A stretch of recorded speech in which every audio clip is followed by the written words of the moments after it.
Praise God. Thank you for joining me once again on Maranatha teaching channel. I'm Femi Fenojo. 2 teachings ago, we started talking about the theme of the kingdom of God. And what we've tried to establish is that the kingdom of God is a unifying theme of the whole Bible. That when you read the Bible from Genesis to Revelation, when you read the Old Testament and the New Testament, when you read various stories, when you read various history of the Bible, when you read even the writings and the prophecy, and when you read the Gospels, the epistles, and even the revelation of the Scripture, one of the striking things of the Bible is that the theme of the kingdom of God is central, is unifying to the whole and complete revelation of the Scripture that we see in the Word of God. The revelation of God that we see in the Scripture, the revelation of God that we see in the Bible is unified by this thing. And remember the reason why we got into this. Now, let me go back. When I was doing the teaching on the gospel, if you remember, this is where I started. When I was doing the teaching on the gospel, I stopped almost sharply because I felt the Lord wanted us to start talking about the end time. Actually, when I stopped, one of the things I was planning by the grace of God to do was to talk about the gospel of the kingdom. Now, the reason I mentioned that is that the reason why we've gone back now to talk about the kingdom is really because we are talking about the end time. And what really struck me was that as you begin to study the end time, one of the things that you come across again and again and again is that the concept of the kingdom of God is very central to our understanding of the second coming of the Messiah, that the understanding, a rightful understanding of the kingdom of God is very, very important to our understanding the second coming of the Lord, to understanding the plan and the purpose of God for the end time. And one of the things we've stressed is that it was this lack of understanding of what the kingdom of God is, where the kingdom of God is, when the kingdom of God is, how the kingdom of God is. It is that lack of understanding that was pivotal to the misunderstanding of the Jews and their leaders at the first coming of the Lord Jesus Christ. And that this understanding is going to be very pivotal, is going to be very important for us, particularly for us also in the second coming of the Lord Jesus Christ.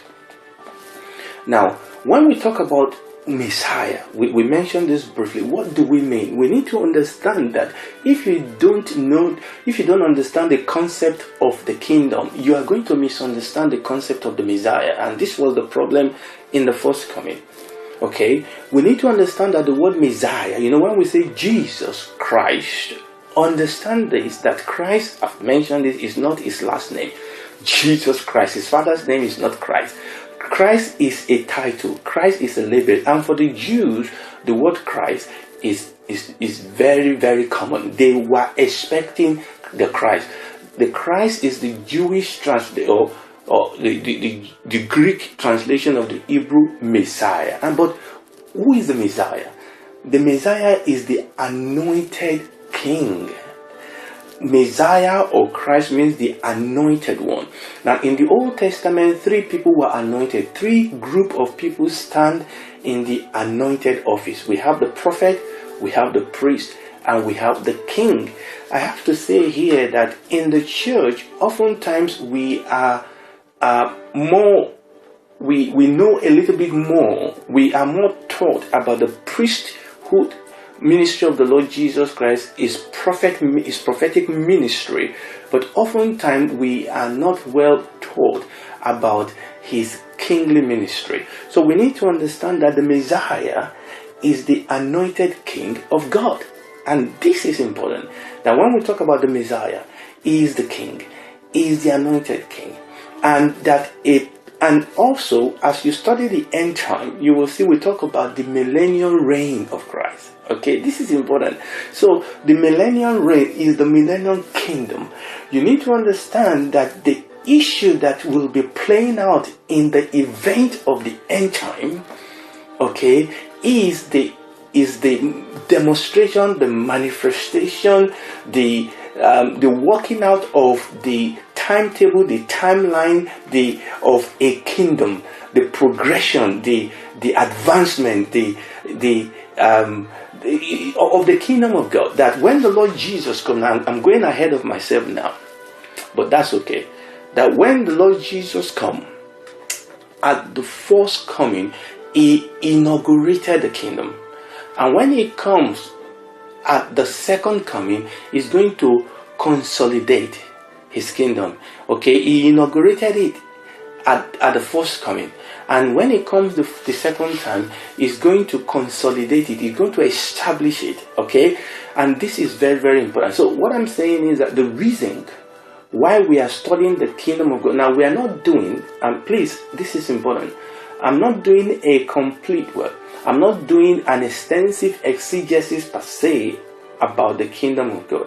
We are coming to talk about this concept because we met this concept when we talk about the end time. In fact, one of the truths that I've come to understand is when we rightly divide the word of God, anywhere you start in the scripture, you are going to meet the concept of the kingdom. Anywhere. If we rightly teach the word of God, start in Genesis, start in Revelation, start in Deuteronomy, start in the gospel. When we rightly understand the revelation, the movement of revelation of the word of God, you will always come across the concept of the kingdom of God. And that is the issue that I've come to understand. Why is the kingdom of God unifying? Praise God. Why is the kingdom of God so important? I'll tell you this. It's because the kingdom of God is first of all a person. That the kingdom of God is about the king. That the most important thing about, sorry for saying thing, but you understand what I'm saying. The center, the focus of the kingdom is the king. And the revelation of the Bible is that Jesus Christ is king. Let me run through this now. As you read through the scripture, you are going to come across some word that should strike alarm bell in your heart that the Bible is talking about the kingdom. Let me run through some of them. This is not an exhaustive list. When you look at words like throne, scepter, worship, bow down, crown, rule, reign, judgment, authority, citizen, king, dominion, power, even righteousness and holiness. We are going to come down to that. You know, all this theme and word that you will come across as you study the Bible, they are talking about the kingdom, the rule, the reign, the scepter. Amen. The scepter of his kingdom is the scepter of righteousness. Amen. Worship. We worship the king. We bow down to the king. Righteousness is the lifestyle of the kingdom. And when you look at this authority, we are citizens of the kingdom. All these are things. When you begin to look through the Bible is about the coming. The kingdom was expected. The kingdom was inaugurated. The kingdom was proclaimed. Amen. The kingdom was manifested. The kingdom is being consolidated. You see, when you read through, and that is why this concept of the kingdom is very important. And the reason why we've come to talk about this, even though we are talking about the end time, is because wherever you are, you need to understand the concept. What is it about the kingdom? The kingdom is so important because the kingdom is about the king. Hallelujah. It's about the king. And that is why we are studying this. Now, let's move this up very, very quickly. Praise the Lord. Now, so please understand that this is not an extensive, as it were. Maybe the Lord will lead us to come back again and do a teaching on the kingdom of God. But we are coming to this point because we touched this that it is important for us to understand the end of the time. I mean, why will there be rapture? Why will there be tribulation? Why will there be judgment? You know that word judgment. Why will there be judgment? Why will there be the millennium reign, the millennium kingdom of God? In fact, another thing you need to look at when you talk about the sword, riding on an horse, this riding and war. You're talking about kingdom, clashes of kingdom, the reality of kingdom, and this is important. Now, praise God. Now, before we can get into, by the grace of God, the concept of the kingdom in the second coming, let's back up again to the first coming. Now, if we want to talk about the kingdom, we could go back to the beginning in Genesis, or we could go forward to Revelation, but what I want to do is actually go to the middle. Go back to the first coming and look at this concept of the kingdom. Even in the second coming, I want to go back to the very heart. First for today, in the next few minutes that I have, I want to go to the very heart of Christianity, which is the death, the burial, the resurrection, and the ascension of our Lord Jesus Christ, because that is the heart of the gospel. The gospel is the gospel of the kingdom, the gospel of peace, the gospel of Christ is the gospel of the kingdom. Let's go to the very heart of the gospel. The death, the burial, the resurrection, and the ascension of our Lord Jesus Christ. And I want us to see how this theme, how this revelation of the kingdom of God is being played out. Okay, I'm going to go to the book of John. I'm going to look at John chapter 18 and chapter 19. This is just taking this story that was unfolding. The Lord Jesus Christ here has been arrested by the Jewish leader, and obviously they wanted to kill him. So they've taken him to Pontius Pilate, because they couldn't kill him, because at that particular point the Romans were ruling over the Jews, and they've withdrawn from them the power to execute people. So they had to take him to the Roman governor. They took him to Pontius Pilate, and they want Pontius Pilate to kill him. But I'm going to take up this story in John chapter 18 from verse 33. Now, this is in the middle of the story. Sorry about this, but the Bible says, then Pilate entered into the judgment hall again. Okay, let me go back. Let me go back from verse 28 so that we can set the story in line. Then let they, that's the Jewish leader, then let they Jesus from Caiaphas unto the hall of judgment, and it was early, and they themselves went not into the judgment hall, lest they should be defiled, for that they might eat the Passover. Let's go on. Pilate then went out unto them and said, what accusation bring you against this man? I want you to focus on that word accusation. The Jewish leaders accused Jesus of many things, but there's an accusation that sometimes we miss that was central to the unfolding of this whole story. Pilate said, what accusation? You brought this, you've arraigned this man before the judge of the land. You must have brought him in because he's committed a crime. What accusation did you bring against this man? Who is this man? It's Jesus. What accusation did you bring against him? Verse 30. They answered and said unto him, if he were not a malefactor, we would not have delivered him up unto thee. Okay? In other words, he's a criminal. Now, what was his crime? Okay? Verse 31. Then said Pilate unto them, take you him and judge him according to your law. Then the Jews therefore said unto him, it is not lawful for us to put any man to death, so we want to kill him. So what has this man done? What has Jesus done? What was his crime? What was the accusation of the Jews and their leaders? Verse 32. That the saying of Jesus might be fulfilled, which he spake, signifying what death he should die. Verse 33. Then Pilate entered into the judgment hall again, and called Jesus, and said unto him, art thou the King of the Jews? Now, in the next teaching, by the grace of God, we are going to go back to his birth. In his birth there was a king called Herod. In his death there was a ruler, a king or a governor called Pilate. I think it is very important that at his death he had an encounter with the king, the human king, the ruling king at that time. And at his death he had an encounter with human kingdom, with the human ruler of the day, Pilate. But let's keep going. The question that Pilate has. Because if you read this, you will see that the issue was the issue of the kingdom. The question, the issue that Pilate was wanting to know from the Lord Jesus Christ is, are you the king of the Jews? Verse 34, Jesus answered him, sayest thou these things thyself, or did others tell it to thee of me? Have you gotten the news? Did you come to this conclusion yourself, or did you hear it from somebody else? Pilate answered, am I a Jew? Thy own nation and thy chief priests have delivered thee unto me. What hast thou done? What was the issue? What was the contention? What was the accusation? Look at what the Lord Jesus said. The Lord Jesus answered, my kingdom is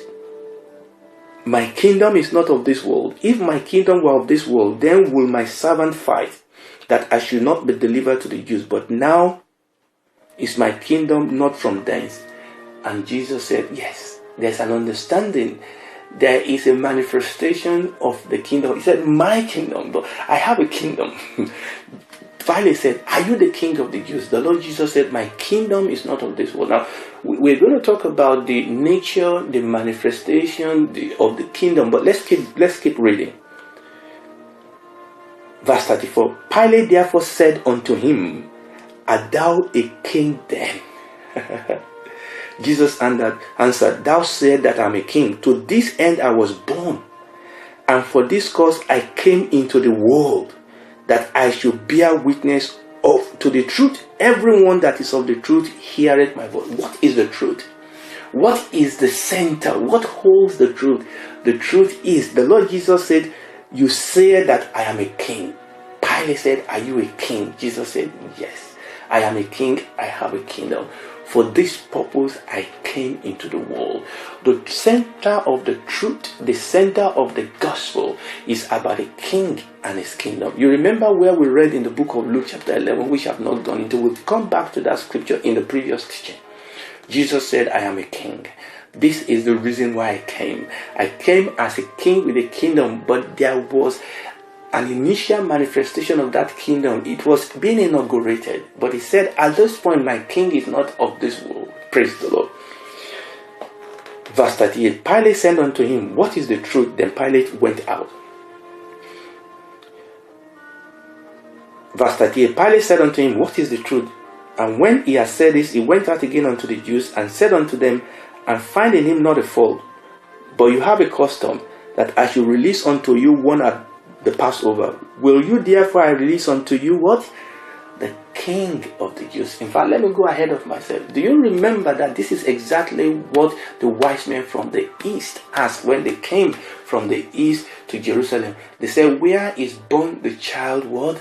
The king of the Jews. It's all about the king, and it's all about the kingdom. The king was born. The king was born. And Pontius Pilate was telling the Jewish leader, will thou that I release unto you the king of the Jews? And they cried again, saying, not this man, but Barabbas. And they wanted Barabbas to be released and Jesus Christ to be crucified. Now we're going somewhere. Praise the Lord. Now let's go to the very next chapter. And this story was unfolded, isn't it? John chapter 19. So Pilate was trying to get Jesus released and beat him and all that. But let's go to verse 14.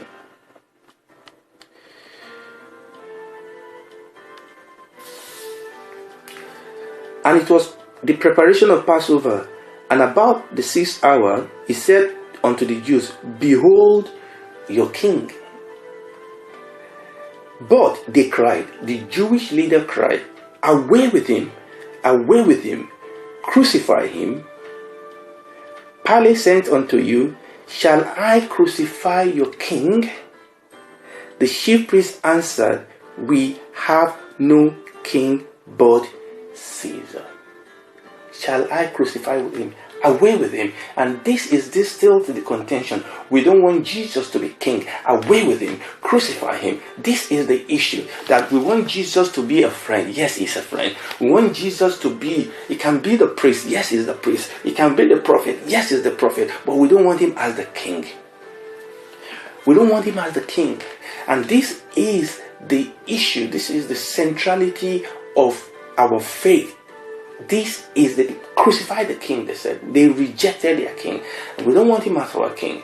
Caesar, they said, is our king. What I want you to see is that I want us to see that this is the issue that was playing out at this stage. This crucial, central, story of our faith. The Jewish leader didn't want him to be their king. They didn't want him to be the king to rule over them. They were not subject of his kingdom. Crucify him, they said. Away with them. Now let's go down to verse 19. So the Lord Jesus Christ was crucified. Verse 19 says, and Pilate wrote a title and put it on the cross. And the writing was, Jesus of Nazareth, the King of the Jews. Now, when you read that, Pilate wrote the title and put it on the cross, and the writing was Jesus of Nazareth, the King of the Jews. By 30, this title then read many Jews, for the place where Jesus was crucified was now to the city. And this writing, now I'm going to show you that what they do is that they will write the crime of the criminal. When the criminal are crucified, they will write their crime on top. And I'm going to show you in the scripture that the crime, the central crime of Jesus, why he was crucified, what he was accused of, centrally he was accused of many things, He didn't keep the Sabbath. He said crucify. He said destroy this temple and I'll build it in 3 days. You need to understand that all those things is saying that I am the king. And that was his accusation. And the Bible says Pilate wrote a title. That title is what he was centrally accused of. Jesus of Nazareth, the King of the Jews. And it was written in Hebrews, in Greek, and in Latin. Obviously, the chief priest didn't like this. Then the chief priest of the Jews then said the chief priest of the Jews to Pilate, write not the King of the Jews, but that he said, I am the King of the Jews. Verse 22, Pilate said, what I have written, I have written. By divine providence, Pilate said, it's not that he said he is the King of the Jews. This is who he is. Praise the Lord. Hallelujah. Now, let's go to Matthew. Now you can read this in Mark also, Mark chapter 15 verse 26, but let's go to Matthew chapter 27. And I'm going to just read verse 37. And set over his head his accusation written. Remember, Pilate said, what do you accuse him of?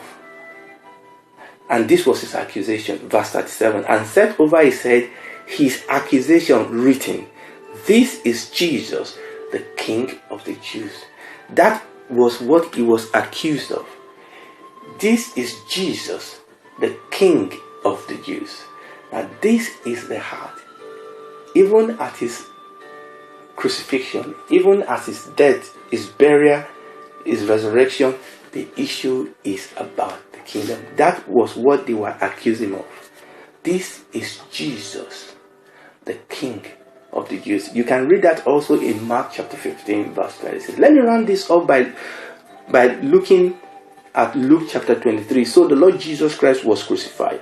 Luke chapter 23. Okay. So the Lord Jesus Christ was crucified. He died on the cross. And they brought him down. Verse 50. Luke chapter 23. And behold, there was a man named Joseph, a counselor, and he was a good man and a just man. The same has not consented to the counsel and the deed of them, that's the Jewish leader. And he was of Maranatha, a city of the Jews, who also himself was waited for the kingdom of God. And this Joseph went to Pilate and asked for the body of Jesus Christ and buried him in his tomb. He was buried with the rich. Do you see what the Bible said about Joseph? The Bible says he was waiting for the kingdom of God. So what I've tried to show you today, that this was the issue, even at the heart of Christianity. This was the issue. And for you and I, do we know him as our king? The Jewish leader said, crucify him. We don't want him as our king. Who is my king? Who is your king? Is it money? Is it fame? Who is the king? The understanding of the kingdom of God, understanding that the Lord Jesus is the king, is very, very important. And that what we see playing out in his first coming and what we will see playing out in his second coming is all about the demonstration, the manifestation, the movement. The Lord Jesus was saying from the time of of John the Baptist, the kingdom of God advanced with violence, and the violence taken by force. Praise the Lord. We'll come to that. I think I have to stop here. Praise the Lord. I hope and believe that you've been blessed. I have personally been blessed, and I pray that you join me at the next station. Please, please, please, if this is a blessing to you, tell other people about it. Subscribe to this channel. Praise the Lord. And by the grace of God, God willing, we shall meet again. God bless you. Bye.